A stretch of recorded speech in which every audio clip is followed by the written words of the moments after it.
Cross పట్టీలు ఎక్కువ వేయరేంటి అని అడుగుతున్నారు. ఫస్ట్ లో నేను 4 ముక్కలు వేసేదాన్ని. కింద అసలు ముక్క, లైనింగ్ ముక్క, పైన అసలు లేదంటే ఇలా 3 ముక్కల కిందనే వేసేదాన్ని. ఫ్యాబ్రిక్ మిగులుతులేదని మానేసాను అన్నట్టు. అంటే అలాగే మామూలు జాకెట్లకి జీన్స్ ముక్క అయినా వేస్తాను. ఫ్యాబ్రిక్ మిగలకపోతే వేసుకుంటే మంచిది, దృఢంగా ఉంటది. నెక్స్ట్ క్వశ్చన్ వచ్చి ఇక్కడ క్రాస్ బెల్ట్ తోటి ఫ్రంట్ సమానంగా ఉండాలి కదా, క్రాస్లు ఎందుకు ఇలా బయట దిగుతున్నాయి అని చూస్తే నా కటింగ్ లో ఇలా రౌండ్ షేప్ వస్తుంది. ఫ్రంట్ కటింగ్ లోనే రౌండ్ షేప్ వస్తుంది కాబట్టి క్రాస్లు ఈ విధంగా దిగుతాయి. ఫ్రంట్ రౌండ్ షేప్ క్రాస్ లేకుండా కట్ చేసిన వారికి సమానంగా వస్తాయి. సింపుల్. అలాగే క్రాస్ ముక్కలు ఎక్కువ వేయకపోతే అబ్జెక్షన్ చేయరా ఎవరు కస్టమర్స్ అని అడిగి, ఏదైనా లోటుగా కనిపిస్తే తప్పకుండా అడుగుతారు. కానీ నేను వేసే షేప్ బాగా కుదరడం వల్ల చాలా మంది నన్ను అడగరు.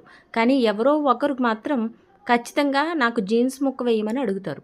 అలాంటప్పుడు వేస్తాను అన్నట్టు. క్రాస్ పెట్టీలు వేసే విషయంలో 4 ముక్కలు కాకపోయినా ఈ విధంగా 3 ముక్కలు వేసినా మంచిదే. వేయడం మంచిది, వేయొద్దని నేను చెప్పను. కానీ క్లాత్ మిగలక నాకు ఇలాగా కొన్నాళ్ళ నుంచి ఇలా కుడుతున్నానని చెప్తున్నాను అంతే.